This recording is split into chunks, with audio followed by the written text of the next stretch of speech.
Hello, everybody, and welcome to episode 3 of Raz Takes. I'm about 3 hours off until my flight comes by. I still haven't packed. I don't have to pack too much, so I'm not too concerned by it.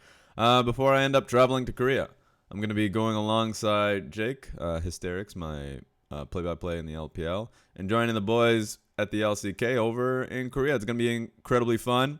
I haven't been to Korea just yet, so that'll be my first time visiting Seoul. But man, I've been a part of every Rift Rival so far. I remember the first one that was in Kaohsiung. The casters didn't actually go to Kaohsiung to be able to cast that in Taiwan, but brought the LCK casters over to Australia. It was still a fun event, and being able to have that powwow, it was nice. And then the second Rift Rivals that was in Dalian, I was in Shanghai at that time, so of course being able to travel there and cast within the venue was possible, and it was beautiful. It was an amazing event. In both of those Rift Rivals, LPL won, and I felt like that was still, it meant a lot to China, to the Chinese fans, certainly, but also just to the LPL players involved. And what I love about Rift Rivals for LPL, LCK, and as we'll talk about going further into this episode, basically everyone else, LMS and now VCS, this one is far more important, or at least far more rewarding to watch, to commentate, and I can assume to play in comparison to Rift Rivals of North America and Europe. And it's kind of funny to be able to be in between both sides, the Western viewpoint, the Eastern viewpoint of Rift Rivals, because they're clashing so frequently. And how people in the East, I'm not too worried about the players, or at least I don't know too much about the players' perspective, because at the end of the day, everybody just wants to be able to play their weeks in the LPL and LCK and want to just be able to go to what's the most important journey that they have, which is being able to make it to Worlds and get that World Championship Cup. And right now, Rift Rivals is more so of a detour. And I think that everyone's going to be a little bit annoyed about that, unless if they're a team that's not performing, then they just want to be able to have that time to really re-strategize. But I mean, I remember watching a Reaper interview with Ashley Kang, and one of the biggest differences, of course, is flight time. 14 hours of flight if you're going, or from Europe to North America, versus what is a 2 or 3 hour flight that you have from China to Korea, Korea to China, and essentially anywhere you want to go on that one. Like, that one is a far easier flight. Jet lag is not a concern at all. The competition is certainly a lot more fierce between at least two of the major regions of LPL and LCK. So for the teams going there, there's reason to be playing up. There's reason to be trying hard. Where you can see in the most recent event, got to see a few of those games, although they're happening at ungodly hours for me, like 3 a.m. to 8 a.m. Hell, I tried to watch them live. It's not happening. Got to watch some of the VODs, but it's just the most useless VODs to be able to, to be able to see. And you could tell that the LEC teams, which you've seen throughout the entire, or at least heard from them throughout the entire event, not only did they have to have that 13-hour flight over, losing their bags, no less. Not even, you know what? Saying losing bags, that's a disservice to what the fuck happened. Airlines need to really be held accountable for that bullshit, but that's neither here nor there. And then go into a scrim environment that is obviously weaker, that's trying to leech from you, and then you go up against teams that are just obviously not stronger than you, other than Team Liquid. Team Liquid is the real competitor there, and I think that I'm not gonna throw shade at TSM or Cloud9. Cloud9 right now, you always have faith that they'll come in clutch when it comes to international performance, though now they don't have Jensen, who has been the international performer, so I think they need a little bit more of a team play boost. Also, they were sick. They didn't have Sneaky be able to play because the guy got ill, much like some of the people on that team. So they got hit with that. And I just think that TSM just needs time and needs to be exposed to better teams. To me, that's what it comes down to. They have newer players on that squad, and they need to be able to have more experience underneath their belt, and of course, more team play IQ around mid game. So there's just a lot to talk about when it comes to the North America versus EU Rift Rivals. That demotivates European teams to be able to try hard and ask themselves what they can take away from the event. But in Korea versus LPL, like that has always been a exciting event to see. No, it doesn't seem like there's ever going to be a point of like leeching information because there's certain stylistic differences between a lot of the teams, and a lot of it comes to just regional differences, as we'll talk about when it comes to like FPX coming into the midst as the strongest team currently from the LPL. And Griffin, who is a team that I would say can play multiple styles. We've seen them play fast. We've seen them play to what seems to be more of like the characteristics of their star talent.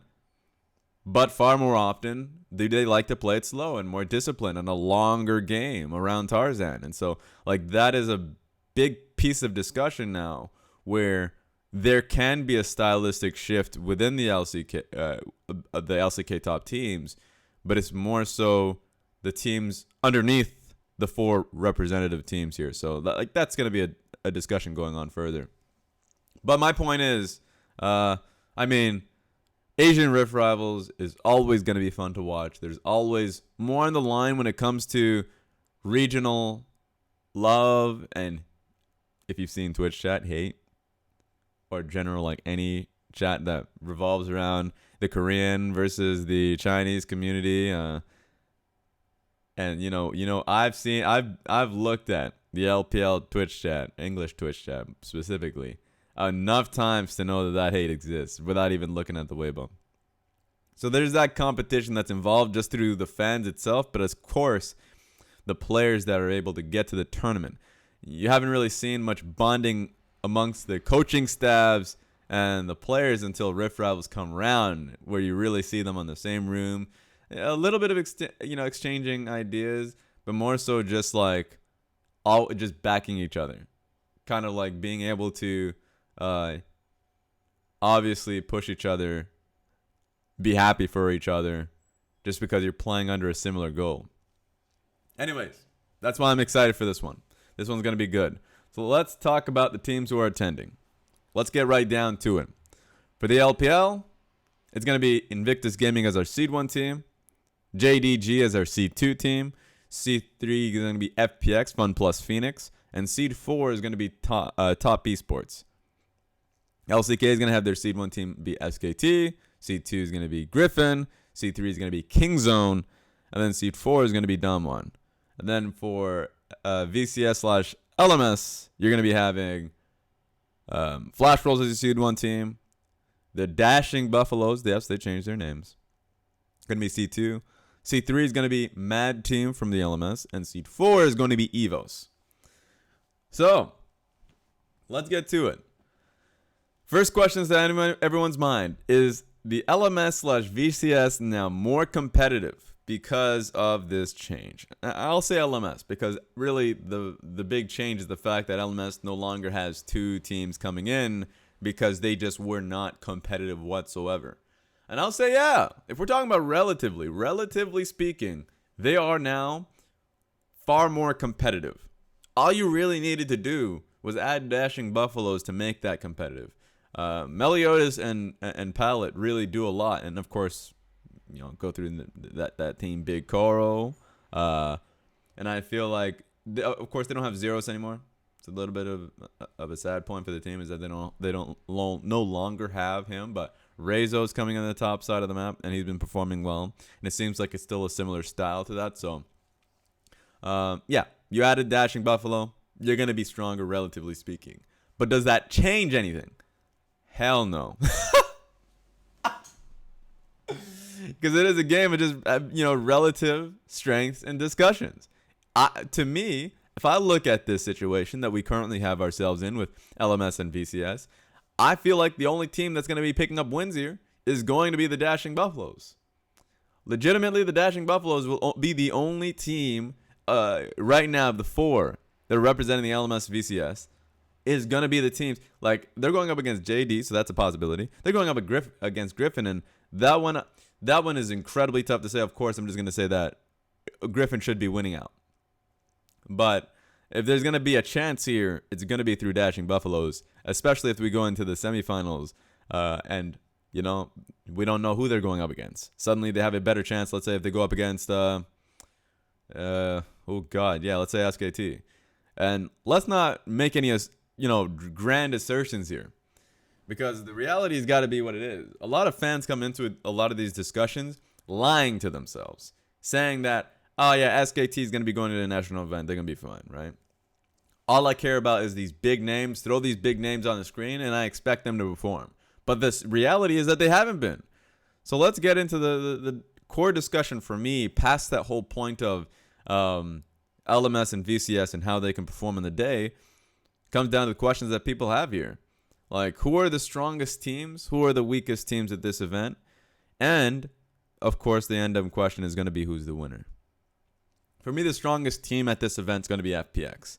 I've been debating with it. I've been watching a lot of the most recent games here between FPX and Griffin, because that's where it comes down to. For me, Griffin is the strongest LCK team, and FPX is the strongest LPL team.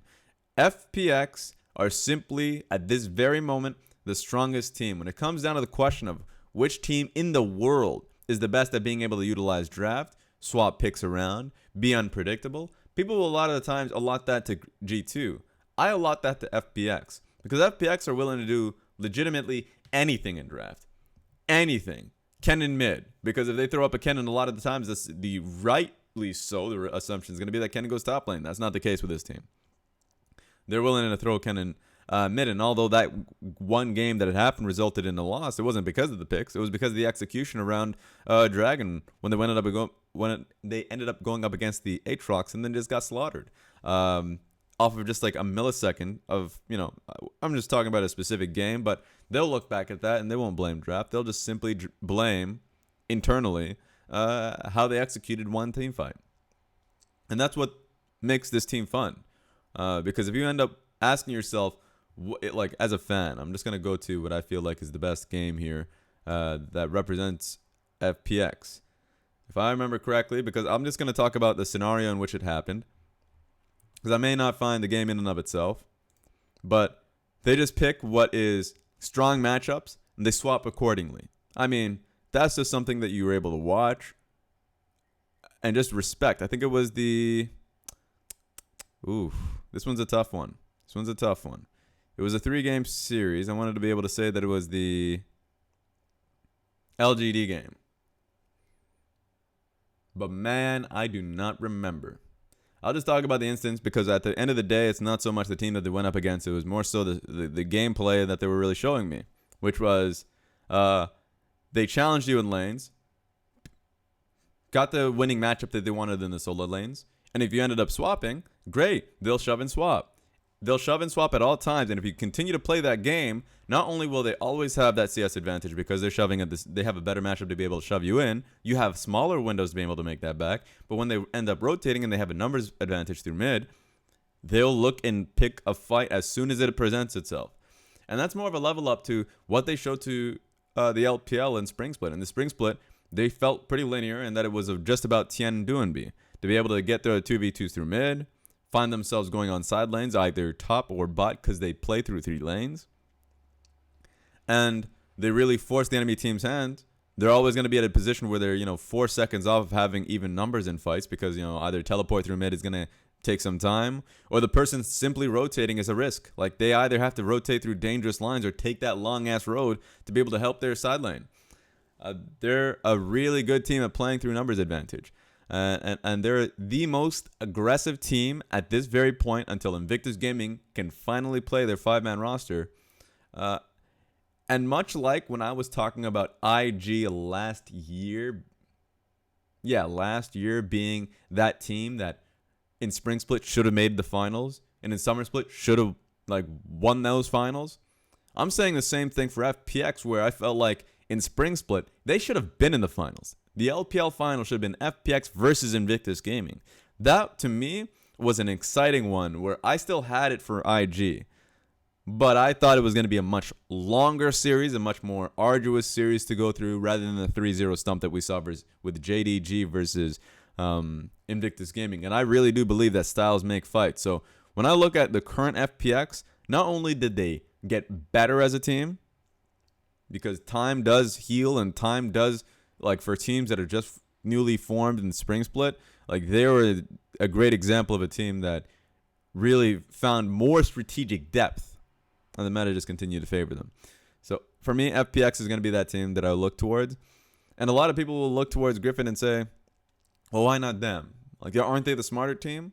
I'll say, depends, right? What does the meta ask for? What does the meta call for? Does the meta call for a longer game time squad? Does the meta call for a team that, let's just say, plays through mid-jungle, sure, but like a level 6, level 4, like someone who needs to be able to bring more time underneath them for the first 5 minutes of the game? FPX honestly just tries to fight you as much as possible.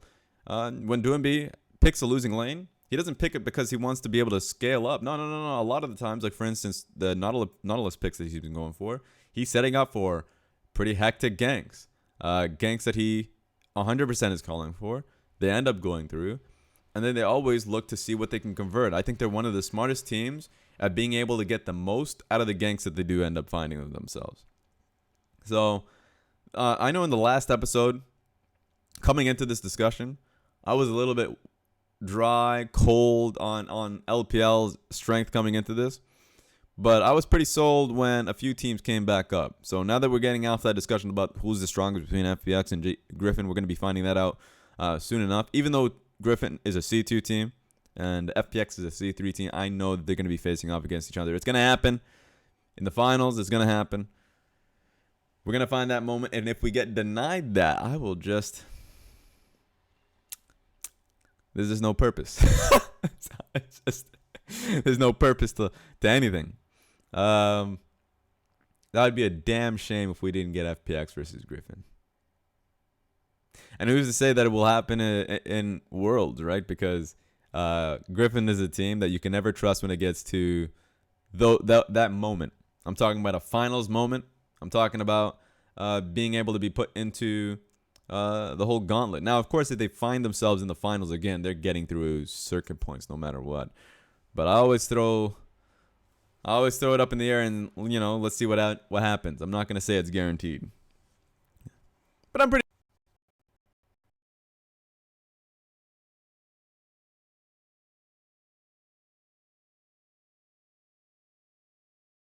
is going to be going. They're a very consistent team, so I don't expect them to be dropping off. And I expect them to be making it to the LPL finals.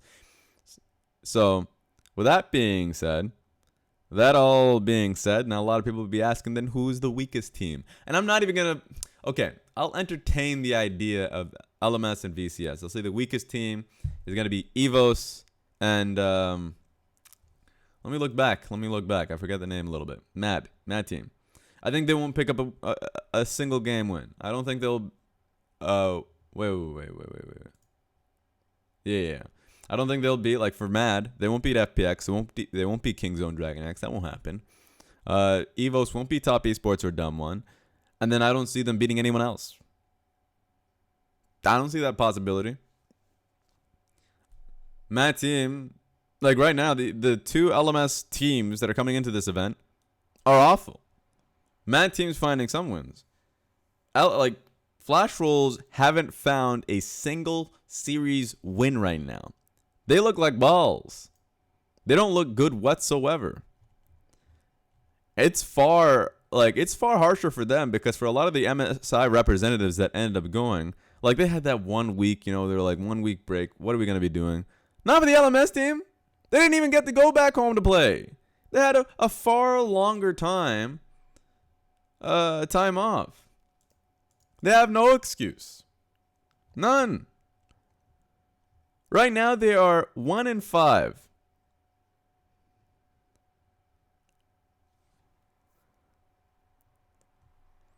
They just took a series win. And I need to see that because that just happened recently. So that's a series I need to be able to watch because that could say good things about it. But remember, they just defeated another team that was sitting right there. Out of the 7 teams right now in the LMS, they just beat the team that was right next to them. So I need to be able to watch the last series from Flash Rolls. But the Flash Roll series that I've seen throughout the entire split have not been good at all. So... it's disappointing from that viewpoint that I feel like they're going to be carried by primarily dashing Buffaloes. But let's get to the original question: is what's the weakest team past the LMS and VCS? Because I think that's too easy of an answer. I think what we need an answer is for is like the four teams being presented. And I think, surprisingly enough, it's going to be SKT. Now, what I'm interested in, because of course, out of all the teams coming in, SKT is the easiest one to discuss about. The other teams that are coming in, like I believe 8th place right now in the LCK. They're a team. I am a believer that in toughest times, when you are in a do or die situation, be it playoffs, be it just an international event where it's best of 3 and all that those teams that have the most disagreements and how they should play the game can come together. That all of those issues are put at rest for a common cause. And so all the problems you see in week 5, week 6, like all this, like the first 4 weeks where teams feel like they have a good time, enough time to really shape the way they should play the game, people will have disagreements. But when it comes down to, hey, we don't have time, we need to decide on one thing whether you like it or not. Yeah, SKT I still believe that SKT will make it to Worlds. They have the circuit points, and if they get into a gauntlet stage, then yeah, they'll make the run because they have great talent, and they already showed it to us when they went through that MSI run, or at least, yeah, in their MSI run when they won 5 games versus G2, the best team in the world, and when they went through the LCK finals. Like, we already saw SKT at their peak. I think it's a joke to say that they can't go back to that point with all the differences they currently have in. But as it stands, I don't think this event right here is going to be the event they come back. I think once they go back to the LCK, they'll start winning again. In fact, I'll say they take a spree. I think they go on a spree after this event, because people always look towards a clean slate. And going into a second run after that 1 week, this was sorely needed from SKT before they find themselves in a slide. They need to be going up against a lot of these teams and, putting it into perspective. So while I think this event's going to be good for SKT, they'll be having that one break, 1 point of solace before they get back into the LCK. I think this is a learning period, and they're going to be learning. I actually wanted to see how Invictus Gaming versus SKT would have gone under the circumstances that Invictus Gaming was struggling, but they came right back. IG bounced back. IG bounced back without even Rookie. IG bounced back, and they haven't even played their starting 5 members of the Shy, Ning, Rookie, Jackie Love, and Baolan. They haven't even played those 5 members since MSI, and they've bounced back, playing against good teams, by the way. Beat Top Esports. So the story for Invictus Gaming is interesting, huh? BDDG as well, of course. They have a few body bags already in the LPL. So I have faith that Invictus Gaming are in a good path. There may be a little bit of shakiness. I think the shakiness is certainly going to be there for Invictus Gaming, coming back to this kind of lineup and going back to their old playstyle, like win lane, win game. But it's not going to be a problem when you're going up against Flash Wolves and SKT. Maybe SKT will put up a good fight at the finals. I think SKT at the finals will have found what works for them and will translate that past the finals into the remaining weeks of the LCK. But I don't see SKT, being able to take down Invictus Gaming in the first round in group stage.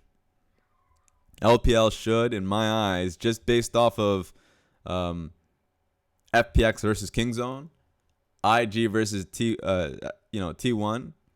I think those 2 alone should put them in a good position to be in the finals. The only question for everyone is Top Esports and Damwon. And that one's a tougher one because Nuguri has been playing real well. Showmaker, very similar to the Knight. Ultimately, I have a lot of respect for Top Esports bot lane. I have a lot of respect. I know Barrel's real good. But simply, Loken is the type of AD carry that I was really following in the LPL, and I've always stated that he made that transition for an average AD carry to honestly one of their best 80 carries. To our top 6, because LPL is known for 80 carries, and if we're having a top 5 discussion, then like you're already pretty damn high up there. He is certainly a playoff 80 carry to be aware of, and an amazing team fight ADC. So I think just based off of the bot lane alone, and of course Knight and XX, that's going to be something where I'd tip it in favor of top esports. But I'm just saying that pushes them into a finals where LCK has to go through semifinals against LMS VCS. Once again, much like the past Rift Rivals, I expect it to be a 3-0. And then get to the finals that everyone's kind of looking forward to.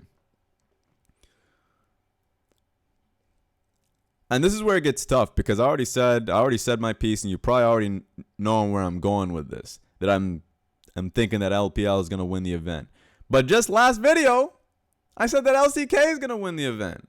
I said LCK was going to win the event simply because, Invictus Gaming was in the same boat as SKT. But I don't think that's going to be the case anymore.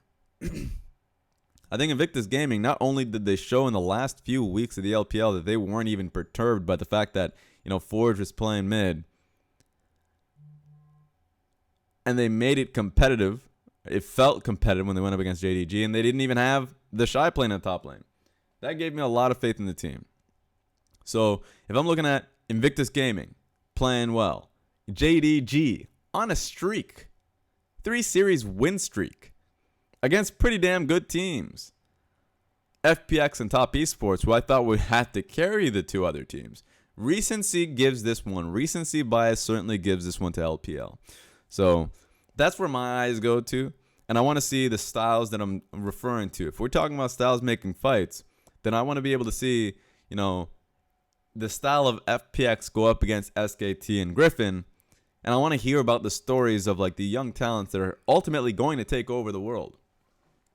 A lot of the young players that haven't been able to make it to an international event, but very damn sure they're going to be making it to an international event. Then one of these older players end up retiring.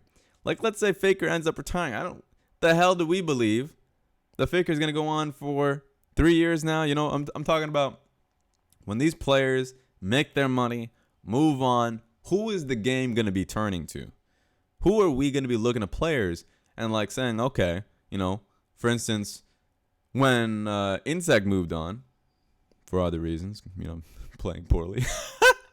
But when he ended up essentially passing the torch, it feels like he passed the torch straight on to Clid. Clid is an exceptional talent who also just has that raw mechanics and gut feel that it felt like Insect had. That's who I see the game being played like.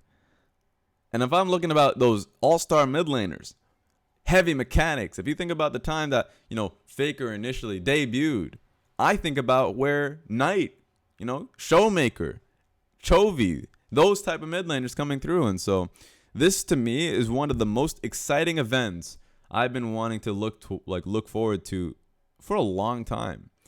Because I'm going to leave the episode like this. I know. I'm just going to... How much time? Okay, 28 minutes. That's a fine enough time. I'm going to leave this episode like this. When you see new talent that you have faith in, that you believe in, that new sense of discovery, when it comes to like a new game that comes out or whatever, that you want to be looking to track, because for damn sure, years later, you're going to look back on when they first started. That's the event that made them. That's the point that made you enjoy the game. This Rift Trial is going to be that moment. For me, being able to see Knight at an international event outside of China is going to be fun. I also look towards 369 and XX and say that these 3 players from Top Esports, they will see another international event. And they will be able to go the distance. XX, I think, will achieve the same kind of highs that players like Condi has. And for me, 369, the top laner, is going to be able to achieve the same type of highs that, Going has. These are the players that you hand the torch to. And then if I look towards, Damwon, Naguri, he's in the same damn team as Flame, and I feel like he's literally handing the torch to him. Naguri, Showmaker, that's the talent, especially in the LCK, that changes a system, that changes a league, and that changes the game. So I want to see how League of Legends competitively ends up moving, because I was really just thinking about it now, being able to see the fans right now and how they've changed their whole discussion. Because when I look back at when I started watching competitively, season 2, seeing North American teams, specifically like CLG and all that, like Chousters, who Chouster, Afromu, who else was it? Hotshot GG, sure, yeah, Hotshot GG, Saint Vicious, Cop, like all those names you look back to, and if you watch the game back then, you're like, hell yeah. Hell yeah. And I'm not even thinking about the other teams that I really love to follow, because there were a lot of teams back in the day in North America. And then if you look into China, then yeah, 100%. Because the Thai is still playing the game. He's been playing for a long ass time.